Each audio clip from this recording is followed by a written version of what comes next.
कि वो मुल्क से उन्हें निकाला जाए। अगर इस तरह के हालात पैदा हो गए तो अवाम इस दफ़ा कोई दर्द या उनके साथ कोई हमदर्दी रखेगी?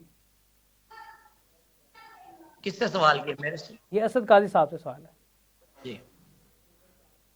हाँ उसामा, इसमें कोई शक नहीं है कि जो सियासतदान होता है उसकी कई जिंदगियां होती हैं, वो दोबारा जन्म लेकर दोबारा इक़्तिदार में आ जाता है। उसको निकालने वाले तो आज मनो मिट्टी में दफन हो चुके हैं, लेकिन वो दोबारा आया। लेकिन अवाम के पास चूंकि मौका होता है के अंदर उम्मीदवार को वोट दे, तो इनकी कारकर्दगी पर मिलता है। तो नवाज शरीफ साहब ने 48 साल नहीं डिलीवर कर सके, तो आप इनके पास कौन सी गिदर सिंगी आ जाएगी कि आप पाकिस्तान के निजाम में या मुशत में कोई बेहतरी ला सकेंगे? तो अवाम ने इनको रिजेक्ट किया। तो ये अनोखे लाडले हैं, ये मानने को तैयार ही नहीं है, और इनकी डिमांड्स यही हैं कि हमें जितवाया जाए। और चूंकि जब आप किसी के समझ लें कि गमले में बढ़कर जवान हुए हूं, तो फिर आप उन्हीं की तरह सोचते हैं। अब वो इनके अंदर एक डिक्टेटर वाला एक नजरिया, एक सोच है, और ये समझते हैं कि अवाम का जो वोट है उसकी कोई अहमियत नहीं है। हमें ताकतवर चाहे जहां मर्जी, अगर हमें गिरा सकते हैं तो हमें दोबारा इक़्तिदार में भी ला सकते हैं। तो ऐसा मुमकिन नहीं है। पहली दफा अब फैसला साजी अवाम के हाथ में आई है, तो अवाम ने इनको वोट नहीं दिया। अब ये दांदरी से जबरदस्ती से इक़्तिदार पर काबज होना चाहते हैं।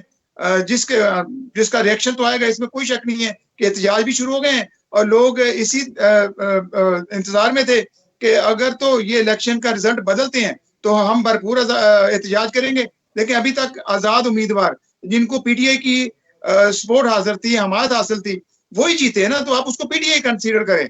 तो पीटीआई, नून लीग और पीपल्स पार्टी में सबसे ज्यादा सीटें नून लीग ने ले ली, पीटीआई ने ले ली हैं। तो नून लीग अब उसको बराबर करके अपना फैसला और इक़्तिदार में आना चाहती है, जिसको अवाम रिजेक्ट करेंगे, एक्सेप्ट नहीं करेंगे। तो अनोखा लाडला है, अनोखे लाडले के फिर अनोखी डिमांड्स होती हैं। अनोखी जी डिमांड्स होती हैं इनके। मसूद साहब, आप क्या कहेंगे? कायद साहब कह रहे हैं कि अनोखी डिमांड्स होती हैं। इन डिमांड्स को तो पूरा करने के लिए तो हालात बना दिए गए। बात फिर वही है कि पिंडी और इस्लामाबाद की सीटों की अगर बात की जाए, कौन सी ऐसी सीटें आपको लगता है? एक तो मेरी नज़र में है हरियाणा इम्तियाज़ डार की सीट जो है वो काफ़ी हद तक मुतनाज़ है। मियाँ साहब की अपनी सीट जो है यास्मीन राशिद साहिबा के मुकाबले में वो काफ़ी हद तक मुतनाज़ है। तो मसूद साहब, कौन सी ऐसी सीटें आपकी नज़र में हैं जो जिनका फैसला अदालत में जाएगा और हालात तब्दील हो सकते हैं?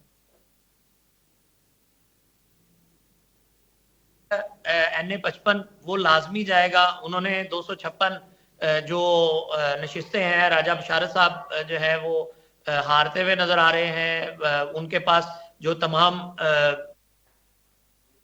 वो मौजूद हैं, और उनका मैंने भी 50-50 का मार्जिन डिफरेंस है। लेकिन जब जो रिजल्ट पब्लिक किया गया फॉर्म 47 का, उसको जब हम देखते हैं तो राजा बशारत साहब जो है वो 25,000 के मार्जिन से हारे हुए नजर आते हैं। तो ये नशिस्त ऐसी है जो जाएगी, और जिसके ऊपर री पोलिंग भी जो है वो रिकाउंटिंग भी होगी और सब कुछ होगा। लेकिन 2-3 चीजें ऐसी हैं जो रावलपिंडी की सियासत से मुतालिक मैं अपना जाती तज्जिया आप तमाम के सामने रखना चाहता हूं। एक चौधरी निसार अली खान साहब की सियासत है, जिसको के फुल स्टॉप लगा दिया गया है।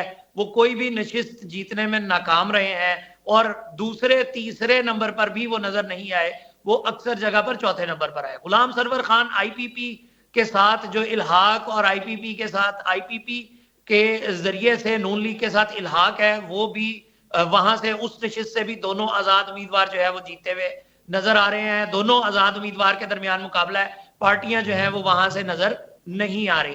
तो गुलाम सरवर खान साहब भी जो है वो अब अपनी सियासत का दूसरा कोई राह तलाश करेंगे। ये बड़े नाम है। हनीफ अब्बासी बड़ी मुश्किल से जिताए गए हैं, रात बल्कि दोपहर 12 बजे तक जो है वो उनको बड़ी मुश्किल से वोट दिलवाए गए हैं मुख्तलिफ जगह से। तो रावलपिंडी की सियासत में शेख रशीद साहब को हरा दिया गया है। शेख रशीद साहब तो जिसे कहते हैं पंजाबी में खबर फटे पे है भी कि नहीं शेख आए। साहब की जमानत जब्त हो गई है। जी बिल्कुल दुरुस्त खबर है आपके पास, ये बिल्कुल सही खबर है। शेख साहब की जमानत जो है वो जब्त हो गई है, बल्कि फिलहाल तो शेख साहब खुद भी जब्त हैं। जी चलें, शेख रशीद साहब पिंडी बॉय वो भी इस इलेक्शन में सरप्राइज ले बैठे। हालांकि उन्होंने कहा था कि तहरीक इंसाफ के जो वोटर मुझे वोट नहीं देगा, तो बड़े सख्त अल्फाज यूज़ किए थे। आयशा नुमान साहबा, बड़े बड़े सरप्राइज आ गए हैं, आपके पास भी कोई ऐसी खबर है किस सीट पर दोबारा सरप्राइज देखने को मिल सकता है कराची से? आशा आयशा नुमान साहब, आपका माइक शायद म्यूट है। जी सॉरी सॉरी जी, अब आपको मेरी आवाज आ रही है? जी, अपनी बात का आगाज कीजिए। जी देखिए, रात 11 बजे के बाद से अब तक जो है ना, हम लोग सरप्राइजेस ही जो है वसूल कर रहे हैं, और ऐसे ऐसे सरप्राइजेस आ रहे हैं कि जिनके ऊपर जो है वो समझ नहीं आ रहा है कि इंसान हंसे या रोए। अब जो सबसे ज्यादा डिस्प्यूटेड जो हलके हैं कौमी असम्बली के, जिन पे अभी आपने सवाल किया कि कौन से ऐसे हलके हैं जिसपे आपको लगता है कि ये मामले जो हैं ये अदालत आलिया में जाएंगे, या फिर आपको लगता है कि ये इनके ऊपर काफी ज्यादा कॉन्फ्लिक्ट पाया जाता है, तो मैं जरा उनके नाम आपको कोट करना चाहूंगी। शुएब शाहीन साहब हैं, इनका हलका है। अयाज अमीर है, राजा बशारत है, सिमाबिया ताहिर है, मेहरबानो कुरैशी है, आलिया हमजा है, आमिर मुगल है, कैसरा इलाही है, सलमान अकरम राजा और मेजर ताहिर सादिक। ये वो हल्के हैं, ये वो उम्मीदवार हैं जिनको कल नहीं, काफी आपको कैसरा इलाही की तो बड़ी मार्जिन के साथ सालिक हुसैन हरा बैठे हैं उनको। लगता है कि वो भी सरप्राइज की कोई मूड में है, वहां पर भी कोई सरप्राइज आ सकता है? जी देखिए, सरप्राइजेस तो मैं बता रही हूँ कि सरप्राइजेस से तो हमारी तारीख भरी हुई है, और अब मेरे ख्याल से जो आने वाले चंद घंटे हैं इसमें भी आपको बहुत सरप्राइजेस जो है वो मिलना शुरू हो जाएंगे। लेकिन वो कहने का मकसद ये है कि मुझे ये समझ नहीं आ रहा, हमारी पंजाबी में एक कहावत है ना, जिथे दी खोती उथे आन खलोती। तो कहने का मकसद ये है कि इलेक्शन करवाने से पहले भी यही सूरत हाल थी, यही एहतजाज थे, यही दुहाइयां थी, यही सियासी अदम इस्तेकाम था। तो फिर ये इलेक्शन करवाने के बाद मुझे ये बताइए कि फायदा क्या हुआ? इसमें एक फायदा सिर्फ मुझे नजर आ रहा है कि वो जमात, वो उम्मीदवार, वो सियासी रहनुमा, वो बानी तरीके इंसाफ जो कि ये क्लेम कर रहे थे कि 8 फरवरी को तारीखी अवाम वोट डालने निकलेगी, उनकी ये पेशन गोई साबित हुई, सच साबित हुई। नंबर 2, उन्होंने ये बोला था कि जब आप इलेक्शन करवाएंगे तो आपको पता चल जाएगा पाकिस्तान की सबसे मकबूल जमात कौन है, ये भी उनकी पेशन गोई साबित हुई। अब बाकी बातें तो छोड़ें, ये तो हमारा एक अपना एक जो है ये फेल है कि हम इलेक्शन में जो है वो रद्दोबदल किस तरह करना चाहते हैं, हमारी एक्सपर्टीज क्या है। हम पिछले 75 साल से देखिए यही सब करते आए हैं, तो सरप्राइजेस देने की तो एक हमारी तारीख बन चुकी है। ये तो है। वैसे वकार साहब, कोई अपडेट आपके पास है किसी हल्के से कोई सरप्राइज आ सकता हो?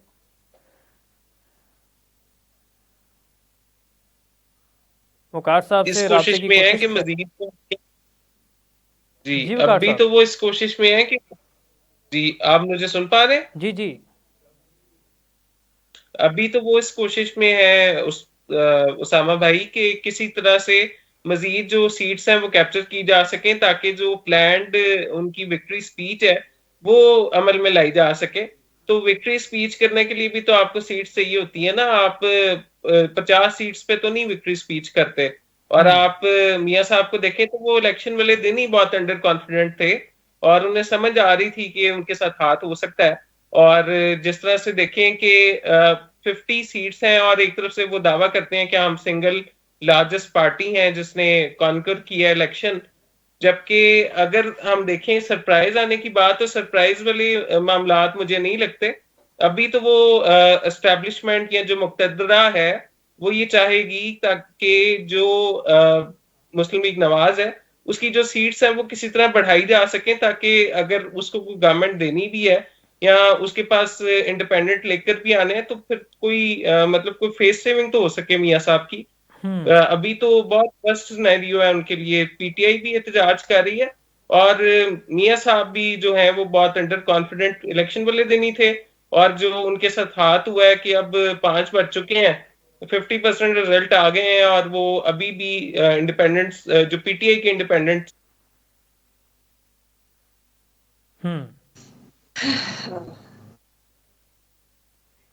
जी, इस हवाले से बात करेंगे।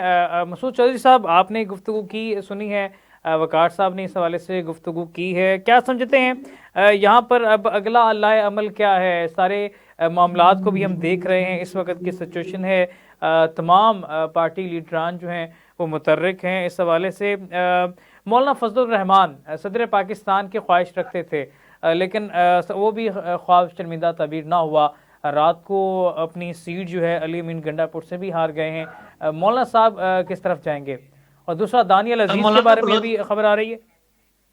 अनवारुल हक जी मौलाना जी आपको मेरी आवाज आ रही है? हमारे पास ब्रेकिंग न्यूज सामने आई है, दानियल अजीज हार चुके हैं और रात भर उनका रिजल्ट तसल्ली बख्श रहा।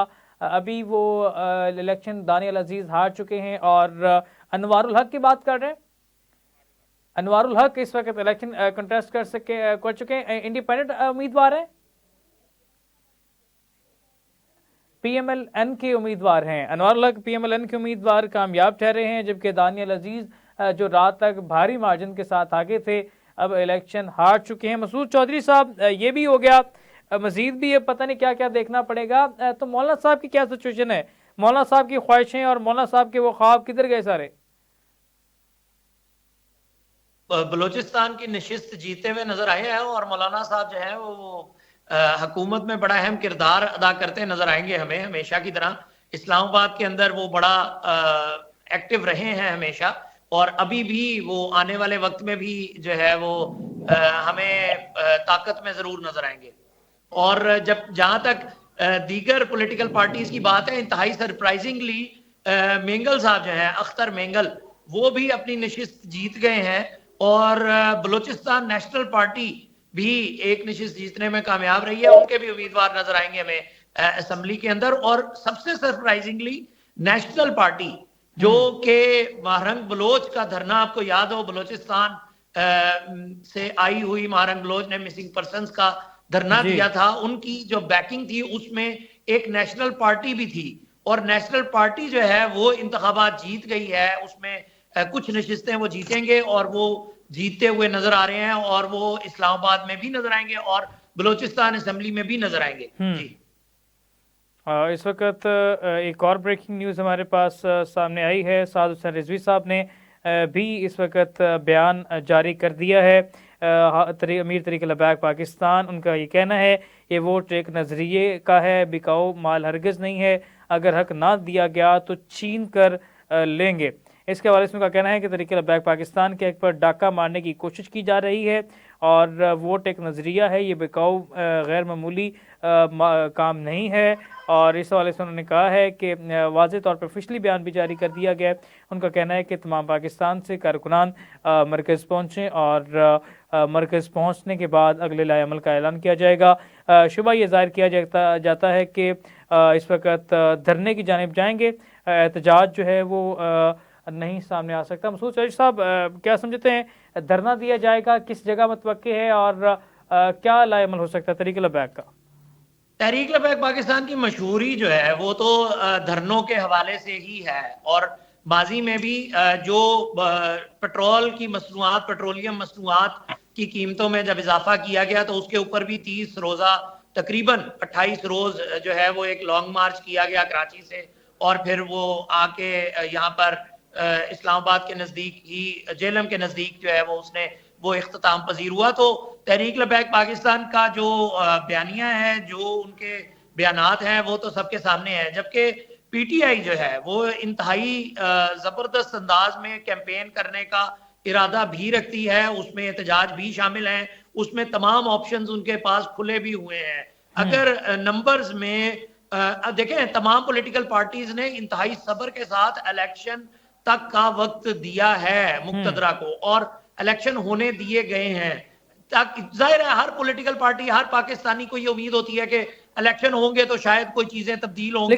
लेकिन मसूद साहब, एक बड़ा अहम पॉइंट है, मैं उस पर आपकी नज़र दौड़ाना चाहूँगा। इस तमाम तर सिनेरियो के बाद लगता है कि मुक्तदर हल्के या मियाँ साहब as a political leader Adiala jail जाएंगे और बानी चेयरमैन से कोई गुफ्तगू हो सकती है। रात को भी देर रात गए खबरें सामने आई कि अडयाला रोड पर वीआईपी प्रोटोकॉल लगा दिया गया और किसी मखसूस शख्सियत की आमद मतवक्के है।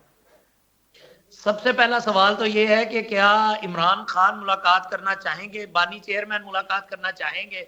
माजी के बयानात से तो ऐसा ही यकीन है कि नहीं करना चाहेंगे, और किसी भी सूरत में वो इनके साथ बैठने को तैयार नहीं होंगे। हाँ, ऑपोजिशन जो है वो उसमें बैठना ज्यादा बेहतर समझेंगे। और दूसरी बात यह है कि ये जब आपने एक लीडर को जेल भेज दिया, वहां आप नहीं उसे तोड़ सके, फिर उसके बाद आपने दीगर बहुत सारा कुछ किया, वो नहीं तब्दील हुआ, तो अब आके आप कैसे उसको करेंगे, ये एक अलग सवाल है। पार्टी ले ली, पार्टी का निशान ले लिया, आपने तमाम हर्डल्स क्रिएट कर दी, फिर आरओज का इलेक्शन हो गया, तमाम मतलब हर कोई अरबा रह नहीं गया। तो उसके बाद भी अगर आप ये सोच रहे हैं कि कोई आपसे इक्तदार की भीख मांगेगा या कोई इक्तदार में आपके साथ बैठेगा या कोई इस तरह कर लेगा कि जी हाँ जी हम तो जनाब आंखें बिछाए बैठे हैं, आप आइए हमारे पास और हमारे साथ बात कीजिए, तो ऐसा तो कुछ नहीं होता नजर आ रहा। हाँ, ये जरूर है कि आजाद उम्मीदवार खरीदारी के लिए मंडी जरूर लगेगी इस्लामाबाद में, और हम आपको जरूर यौमिया बुनियादों पर रिपोर्ट करेंगे, जिस तरह हमने माजी में रिपोर्ट किया जब जो इमरान खान साहब के खिलाफ, लेकिन काजी साहब, ये सवाल हम एक दफा काजी साहब से भी कर लेते हैं।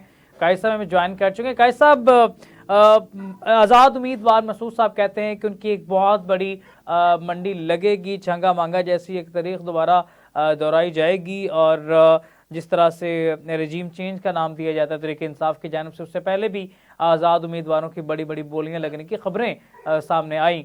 असद काजी साहब, लगता है कि जो आज़ाद उम्मीदवार बानी चेयरमैन के फेस के साथ, कैदी नंबर 804 के टैग के साथ वोट हासिल करते रहे, तहरीक इंसाफ के परचम सरों पे बांधे, हाथों में पकड़े, गाड़ियों पे लगाए, वोट तो ले लिया और कामयाबी भी हासिल कर ली, तो क्या तहरीक इंसाफ के साथ वफादारियां कायम रहेंगी इतने हलफ लेने के बाद?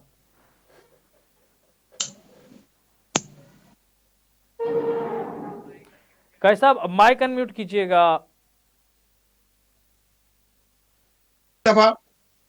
इस दफा मैं ये समझता हूं कि देखें, मैं थोड़ा इस्लाफ इसलिए करूंगा कि ये वाहिद मौका है, क्योंकि 2 दफा पहले मंडियां लग चुकी हैं और जो नुमाइंदा जो उम्मीदवार बिका उसको फिर आराम ने सियासत से आउट कर दिया। अभी ये चीजें वाज़ेह नजर आ रही हैं कि एंड पे कोशिश होगी और एक एक कैंडिडेट को खरीदा भी जाएगा और कुछ बिकेंगे भी। देखें, कोई भी ऐसे लोग नहीं होते जो नजरियाती तौर पर और अपने तौर पर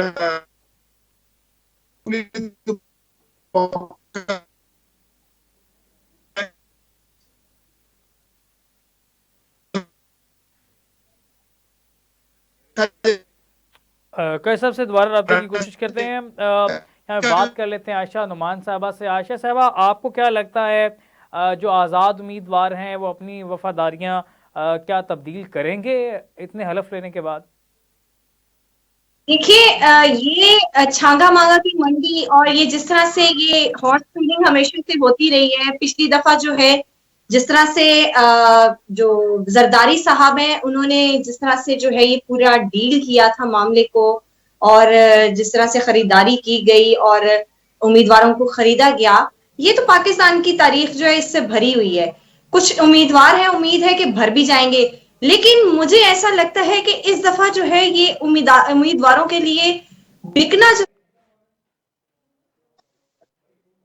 कंडीशंस और जिस तरह की हालात से निकलते हुए उन्होंने पीटीआई का टिकट हासिल किया, और उनको इस चीज का भरपूर अंदाजा था कि या तो वो उठाए जाएंगे या गायब कर दिए जाएंगे या उनकी वफादारी जो है वो चेंज करो। ये हर वो उम्मीदवार जिसने इस दफा जो है पीटीआई के टिकट के साथ जो है वो मैदान में उतरा है, उसको ये बात अच्छे से मालूम है कि उनके साथ किसी वक्त भी कुछ भी हो सकता है। तो ये तो एक जो है वो रहेगा, ये उसमें आंसर रहेगा कि खरीदारी हो सकती है, किस हद तक हो सकती है ये सबसे ज्यादा मायने रखते हैं।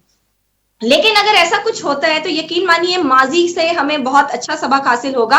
अभी आप सबसे बेहतरीन मिसाल जो है वो जहांगीर तरीन की ले सकते हैं। लोधरा में कौन सा ऐसा हरबा था जो जहांगीर तरीन को जितवाने के लिए नहीं आजमाया गया? एक नहीं, दो नहीं, 3 उम्मीदवारों को गायब किया गया, उनके हक में दस्तबरदार करवाया गया, लेकिन उसके बावजूद भी देख लिए कि भाई शिकस्त जो है वो उनको देखना पड़ी, शिकस्त का मुंह उनको देखना पड़ा। और आज जहांगीर तरीन की सियासत जो है वो किस चौराहे पर आकर खड़ी हुई है, ये सब इससे वाकिफ है। अलीम खान को इलेक्शन जीतने के लिए अपने हल्के में किस तरह से 5-5, 10-10 हजार के चेक्स बांटना पड़े, ये भी आपके सामने है। राजा रियाज जो कि पिछले टेन्योर में अपोजिशन लीडर का किरदार निभा रहे थे, जिनको ये श्योरिटी दी गई थी कि आपको मुस्लिम लीग का टिकट दिया जाएगा, मुस्लिम लीग नून का। लेकिन आखिरकार जब उन्होंने अपने हलके में अपनी पोजीशन देखी तो उन्होंने खुद ही ये बेहतर समझा कि मैं खुद ही इस इलेक्शन से अलग हो जाऊं, दस्तबरदार हो जाऊं। तो आपने देखा होगा जितने उम्मीदवार जिन्होंने इमरान खान साहब को इस दौरे इस सारे हालात में जो है जिन्होंने उनके साथ जो है वो उनकी तरफ पीठ दिखाई, तो आज उनकी सियासत कहाँ स्टैंड कर रही है। चौधरी सरवर जो है उनके हालात आप देख लीजिए, और फिर बाकी जो केपीके में परवेज खटक साहब जी, उनका नाम मैं जरूर लेना चाहूंगी। 3 सीटें जो उनकी खानदानी सीटें थी उसके ऊपर पाकिस्तान के लोगों ने झाड़ू फेर के रख दिया। ये वही परवेज खटक है ना जो क्लेम कर रहे थे कि मेरे बगैर जो है इमरान खान साहब हुकूमत नहीं बना सकते, ये वाला जो कारनामा मैंने सर अंजाम दिया, इमरान खान साहब तो मेरे बगैर जो है हुकूमत बनाने की पोजीशन में ही नहीं थे। कितने बड़े बड़े क्लेम्स कर रहे थे। अब आप मुझे बताइए आज उनकी सियासत कहां पर खड़ी है? आज उनके पास जीतने को एक सीट नहीं है। तो ये बताइए, ये बहुत बड़ी जो है ये एक माजी से सीखना चाहिए। जो अभी उम्मीदवार जो जीते हैं उनको यकीन ऐसे किरदारों से इबरत भी हासिल होगी। और मेरा ये मशवरा होगा उन सब लोगों को कि जो चाह रहे होंगे कि हमें अच्छी कीमत जो है वो मिले, या फिर जो वॉलंटरली जाना चाह रहे होंगे किसी और सियासी जमात में, तो उनको ये सब चीजें जरूर मद्देनजर रखनी होंगी। और इतना आसान नहीं होगा इस दफा बिकना भी, और इतना आसान नहीं होगा इस बार खरीदना भी। लेकिन इस वक्त थोड़ी देर पहले इसाक डार का ऑफिशियली बयान सामने आया। वो कहते हैं कि अगले 72 घंटों में जो आज़ाद उम्मीदवार हैं मुस्लिम लीग नून में शमूलियत का ऐलान कर देंगे। देखिए ये तो ऐलान अलीम खान ने भी किया था एक निजी टीवी चैनल पर बैठ के कि मेरे साथ तो जो है वो 35% जो है आजाद उम्मीदवार राब्ते में है, हम उनके साथ मिलकर जो है वो हुकूमत बना लेंगे। तो बताइए आज आईपीपी का क्या यहाँ पर बताइए कितनी सीट्स जीती है ये इस्तेकाम पार्टी। आप अपनी जो सीटें हैं वही आप लोगों ने बड़ी मांगे तांगे की करके आपने अपने वोट अपने हिस्से में डलवाए हैं, और जहांगीर तरीन साहब फिर भी हार गए हैं। तो बताइए ये क्लेम जो है हर पार्टी आपको करती हुई नजर आएगी। मेन चीज क्या है? मेन चीज जो है इस वक्त जो सबसे ज्यादा जो अहमियत के हामिल है वो आजाद उम्मीदवार हैं। लेकिन रात तक देखिए भी हो सकता है नून लीग को जो है भारी अक्सरियत भी दिलवाई जा सकती है, पीपी को भी जो है जितवाया जा सकता है। ये भी हो सकता है कि पीपी और नून लीग को जो है आपस में जो है वो गठजोड़ करने की जो है हिदायत कर दी जाए। लेकिन उस चीज में फिर बिलावल भुट्टो का जो है वो एक बयान मेरे नजदीक जो है वो बहुत अहम होगा कि उन्होंने अपना जो इंतखाबी मुहिम थी उसके दौरान उन्होंने एक बयान दिया था कि पाकिस्तान पीपी और नून लीग जो है अब जो मुस्तकबिल में जो है वो इत्तेहाद नहीं कर सकते। तो इस बयान को बहुत ज्यादा जो है वो देखना पड़ेगा कि अब वो अपने मंशूर से हटके इस बारे में जो है वो कोई ऐसा एक्ट करते हैं या नहीं करते। चलें ये भी इस हवाले से देख लेंगे। कुछ ही देर तक हमें तरीक़े लब्बैक के अमीर मुफ्ती हसन रज़ा नक्शबंदी हमें ज्वाइन कर रहे हैं, उनसे इस हवाले से बात करेंगे। अब ये लेटेस्ट अपडेट जो प्रोड्यूसर मेरे तक पहुंचा रहे हैं कि आज़ाद उम्मीदवार ने दोबारा से पंजाब असम्बली में लीड पकड़ ली है। ये तो वैसे मसूद साहब ये तो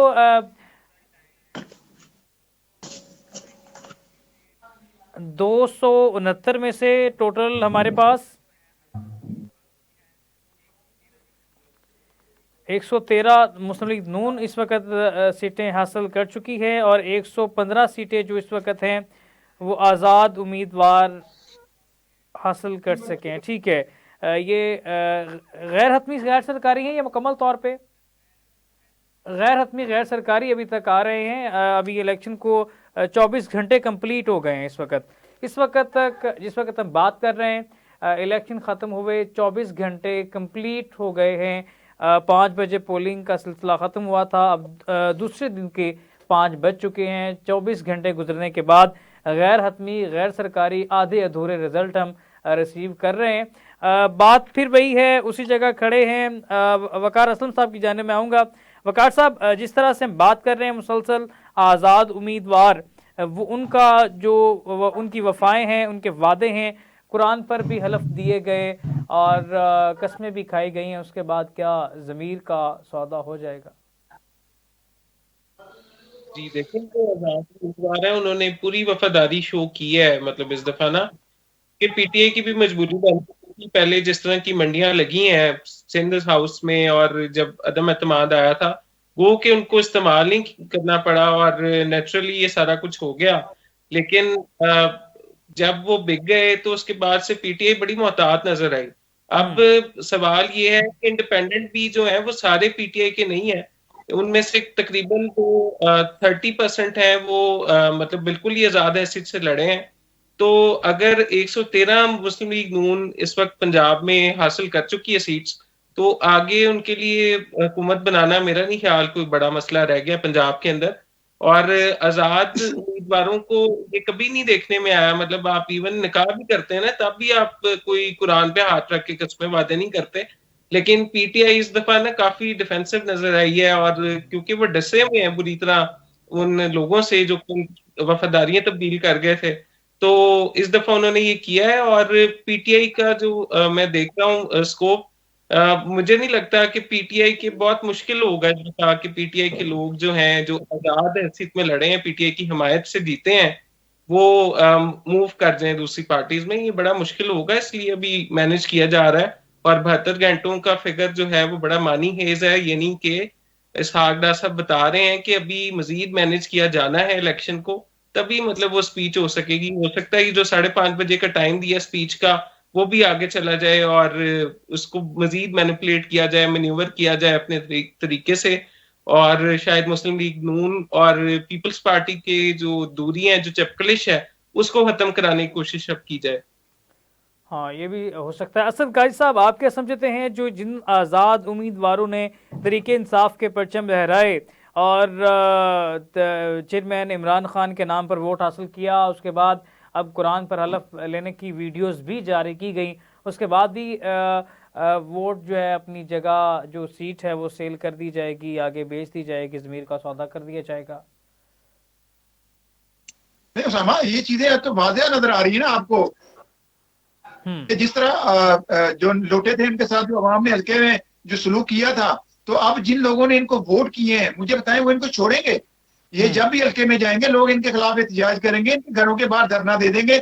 ये कोई पुरानी बात नहीं होगी, ये अभी ताजा ताजा बातें हुई हैं। और पिछले दिन इलेक्शन के बाद और फिर पीडीएम का जब अदम एतमाद की तहरीक लाई गई, उनके साथ जो अवाम ने सलूक किया वो लोग वक्ती तौर पर उसको दबा गए, क्योंकि दरमियान में 1-2 सानिया हो गए, उसका फिर पकड़ दकड़ भी हुई। लेकिन अब चूंकि ताजा ताजा लोगों ने वोट दिया और इनसे हलफ लेकर और इनसे पूछकर कि इमरान खान का ये लोग अपने हलफ पर कायम रहे, तो फिर इनको लोगों ने वोट दिया। अब ये किसी सूरत में मुमकिन दिखाई नहीं देता कि ये लोग हाँ प्रेशर में आएंगे और चीजें दबाव डाला जाएगा, लेकिन ये गायब रहेंगे। इनको पता है कि ये जो दौर बढ़ेगा, ये जो इख्तियार में आएंगे, ये चंद माह के लिए होंगे, थोड़े अरसे के लिए ये इख्तियार में आएंगे, उसके बाद फिर पीटीआई का बोलबाला होगा। देखें, पीटीआई एक नजरिया बन चुकी है, अवाम को जो शऊर मिल चुका है उसी की बुनियाद के ऊपर वो अब अवाम में जाएंगे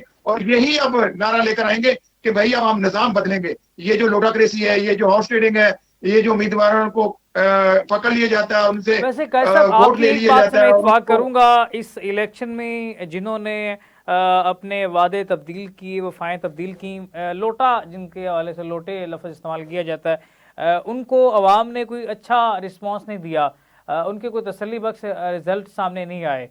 तमाम हलकों की अगर बात की जाए, ये तो एक सवाल निशान बन जाएगा। लेकिन वक्ती तौर पे जिसने इलेक्शन पे 2 करोड़ 3 करोड़ लगाया है, उसकी जेब में 20 से 25 करोड़ आ जाएगा, तो वो तो सियासत को खैर बात क्या जाएगा।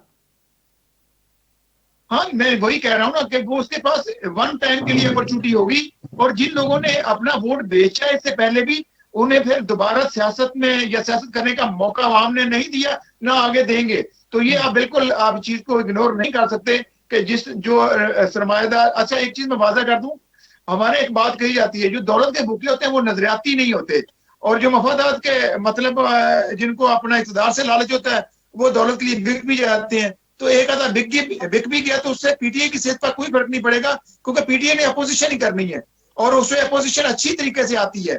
और ये जो अभी भागदौड़ हो रही है वो यही हो रही है कि हम मिल बांट के जितने भी पीडीएम की जमातें थी वो दोबारा इक़्तिदार में आ जाए। अभी तो जस्ट लेवल करने की कोशिश की जा रही है कि इतना जो फर्क था उसको इंडिपेंडेंट और पीटीआई के जो उम्मीदवार जीते हैं उनके बराबर लाया जाए और एक विक्ट्री स्पीच दिलवाई जाए पीटीआई से। लेकिन एस्टेब्लिशमेंट कुछ और सोच रही है। उनके लिए नवाज शरीफ नहीं, शहबाज शरीफ अहम है। और दूसरी अहम बात यह कि पंजाब में आपको पता है लास्ट टाइम भी एस्टेब्लिशमेंट का जो प्यादा था जिसके लिए उनकी बड़ी सपोर्ट थी वो अलीम खान था। अलीम खान को जितवा दिया गया है। अब अलीम खान के लिए जब पंजाब में वज़ारत आला के लिए कोशिश की जाएगी तो यही तो फटा शुरू होगा। यहीं से तो धमकियां दे रहा है वो लालडा कि भाई हमें लाया गया, हमें जलील करवाया गया, हमारी सियासत और हमारी पार्टी खत्म करवा दी गई और हमें इस सिले में क्या मिला। तो यही अब लड़ाई तो इनकी शुरू होनी है। पीटीआई ने जो करना था, आवाम ने जो करना था वो कर गुजरे। अब एस्टेब्लिशमेंट का भी